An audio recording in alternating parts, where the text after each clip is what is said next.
જયેશભાઈ શું તકલીફ થતી હતી? મને સર 7 વર્ષથી આ કમરનો દુખાવો હતો અને મેં ઘણી બધી દવા કરી છતાંય ફેર પડ્યો નથી. ક્યાં ક્યાં બતાવ્યું? મેં પોરબંદરમાં લગભગ આજકાલની હોસ્પિટલ બતાવી દીધી. બધા ફેરવી લીધા બરાબર. નહીં રિઝલ્ટ ક્યાંય નહીં, બધે ઝીરો. કેટલા ટાઈમ થયું? મને 7 વર્ષ કે 7 વર્ષથી તકલીફ હતી. શું તકલીફ થતી? તકલીફમાં વાકો વરું તો વાકું ન વરાય, પછી વજન વાળું ન ઉપાડાય, બેસી ન શકું, સૂઈ ન શકું, સુવા ટાઈમે ગરમ પાણીની કોથળીનો શેક કરવો પડે, ગોળી લેવી પડે. ના તોય રેગ્યુલર દિવસના વર્ક કરું, રાતના પાછો એ નહીં પ્રોબ્લેમ.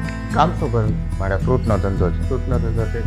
તકલીફ આ કઈ રીતે થઈ ગઈ હતી? વજન વાળું ઉપાડ્યું ને એમાં વજન વાળી વસ્તુ ઉપાડી જેમાંથી તકલીફ થઈ ગઈ હતી. શું તકલીફ થઈ? ત્યારે શું થયું? વજન ઉપાડ્યું? વજન ઉપાડ્યું ને એટલે અહીંયા વાહામાં હબાકો નીકળ્યો કમરના ભાગમાં. એ પછી મને પ્રોબ્લેમ થઈ ગયો. પછી પ્રોબ્લેમ થઈ ગઈ. આ બધું 7 વર્ષથી? 7 વર્ષથી મેં પોરબંદરમાં એકેય ડોક્ટર બાકી નહીં હોય કે નહીં દેશી દવા બાકી હોય, મેં બધું કરી લીધું. બધું કરી લીધું, ક્યાંય ફાયદો નહીં.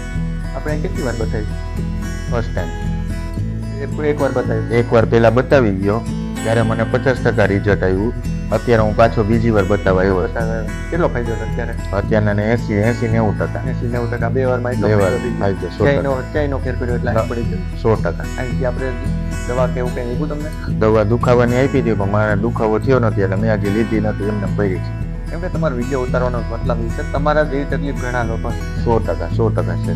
કે આવી સારવારથી પણ મટી શકે 100%. હું તમને આપણે દવા વગર દવા ઓપરેશન કે બે માં પણ સાહેબાની પીડા છે ને, તમે હું ટ્રાવેલિંગ ન કરી શકું. મારે ટ્રાવેલિંગ કરવું હોય ને તોય મારે એવી રીતના કોઈ સોફા વાળું ગોતવું પડે અથવા મારે કટકે જવું પડે. એ રીતનું થતું કે હું આરામ રેસ્ટ લઈ શકું, એમ કન્ટિન્યુ હું ન કરી શકતો. એ મેં આ જે ફર્સ્ટ ટાઈમ અહીંયા આવ્યો એ પછી મેં 2 વાર ટ્રાવેલિંગ કર્યું. પોરબંદરથી ધોરાજી ગયો, પોરબંદરથી રાજકોટ ગયો, નો પ્રોબ્લેમ. રાજકોટ જઈ આવ્યો, ત્યાં 5-7 કિલોમીટર હાઈલો, કોઈ મને નો પ્રોબ્લેમ. દુખાવો નહીં, જરાય નહીં. પાછી ત્યાંથી અહીંયા આવતા પછી અહીંયા પોરબંદર આવી ગયો. તો તમારું શું કહેવું? તારી સારવાર લેવાય? ના લેવાય 100%. જેને કોઈ પણ દર્દી હોય દવાથી કે ક્યાંય પણ દેશી દવાથી કે ફેર ન પડ્યો હોય તો એકવાર આ સાહેબની મુલાકાત જરૂર લેજો, એ મારી વિનંતી છે. મને રિઝલ્ટ મળ્યું એટલે હું તમને બધાને અપીલ કરું છું કે તમને ક્યાંયથી ફેર ન પડ્યો તો એકવાર સાહેબ પાસે આવી જશો.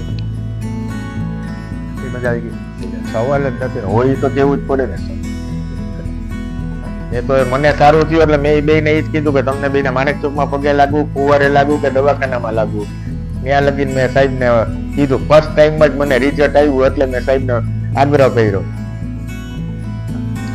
થવાનું કારણ એ છે તમારું જે મણકા છે ને, કમરના મણકા, એ 2 મણકા દબાણ વચ્ચે ગાદી, 2 મણકા દબાણ એટલે ગાદી ખેંચી ને બાજુમાં નસ હોય, નસ ને દબાઈ બરાબર એટલે તમને તકલીફ થઈ ગઈ. એમાં વજન ઉપાડ્યો એટલે તમારે સ્નાયુ છે તો દુખાવો વસ્તુ આ આપણે દવા ઓપરેશન વગેરે આપણે ટાંકા બોલાવીને સરખું કર્યું છે, મણકા ખુલ્લા થઈ દુખાવો હોય 100%.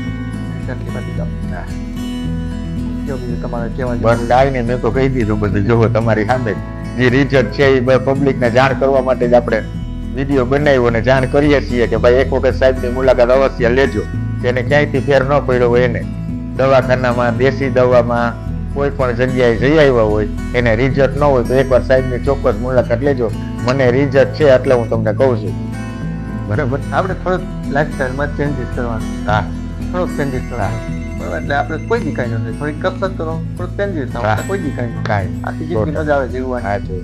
તમને પણ સાહેબ તમને લાગે આ બધું હું રાજકોટ 2 વર્ષ હતો ને પછી જેટી હોસ્પિટલ છે ને હાડકાની, ત્યાં જઈ આવ્યો. પછી મહેતા સાહેબ કરીને છે, અન્ય મને કીધું મને કે તું MRI કરાવી. તો MRI કરાવવા 4000 રૂપિયાનો MRI કરાવ્યો. તો એમાંય ત્યાં બતાવ્યો સાહેબ કે આમાં કંઈ દેખાતું નથી કે તને દુખાવાની ગોળી આપું અને આ લેજે અને નકર પછી ગરમ પાણીને સેટ કરી. આ બધું ત્યાં લગીને જઈ આવ્યું. 60-70 હજાર રૂપિયા ઓછામાં ઓછા મેં બગાડે છે મેક્સિમમ. તમને કહી દઉં 7 વર્ષ બગાડે. તમારે આ ભાઈ આવીને કહે કે હાલો તો હિતેશભાઈ અહીંયા સારું છે. પછી હું એને પૂછું કે ત્યાં હું લઈને શું કરે. હાલ ભાઈ તું આનો જો ઈલાજ થતો હોય તો ઈલાજ ન થયો, અહીંયા થઈ ગયો 100%. વજન વાળું ને ઉપાડતો ને સાહેબ તોય વોમિટ થાય મને. તો એવું મીઠા હા, હજી મેં ઉપાડ્યું નથી, તમે ના પાડી એટલે. હમણાં તો ધ્યાન જ હા, રાખો છો. હા. એટલે તમે કીધું ને એ પ્રમાણે 15-20 મિનિટ ઊભું, પાછો 5 મિનિટ બેસી જાવ, એ બધી તમે કીધું ને પરેજી પાડું. થોડીક પરેજી રાખવી. હા, હા. ના, ના, ના, તમારું ના, કામ ને મારું કામ બે ભેગું થાય ને બે ત્યારે થાય, બે થાય. 100% સાહેબ, સવાલ જ નથી. થોડોક ચેન્જીસ લાવીએ, હા, એક્સરસાઇઝ કરીએ, એટલે કોઈ દી કાંઈ ન થાય. પછી જિંદગી જીવવાની મજા આવે. મજા આવે 100%. અને તમને આ સારવારથી તમને નવું જીવન મળી જશે. પાકું, સવાલ જ તમે નથી. 7 વર્ષથી તમે પીડા એ બેયને હતા. હું આયા તમારા વિડીયોમાં જ પગે લાગેલી. તો મને રિઝલ્ટ ગુડ છે એટલે. કારણ કે તમને નવું જીવન મળી ગયું સારવાર. હા, તો જીવન જીવવાની મજા આવશે. મજા તમે 100% ચેન્જીસ છે. લાવો. ક્યાંય આવું જવું હોય ને તો પેલા એ વિચાર કરવો પડે. કોઈ કે હાલે દ્વારકા જાવું, કેમ જાવું? એટલે હું વિચાર કરું ને ભાઈ આ કેમ જાવું, આમાં પેલા બેહા હે, આટલી કલાક રેવા હે, પાછું ન્યાય બધું હાલીને, એટલે આપણે પ્રોબ્લેમ થતો. એટલે હું એટલે જ દાખલો આપું કે હું ધોરાજીએ જઈ આવ્યો ને રાજકોટ જઈ આવ્યો. અત્યારે મને રિઝલ્ટ 0 છે, કોઈ જાતનો વાંધો આવ્યો નથી ક્યાંય. હા.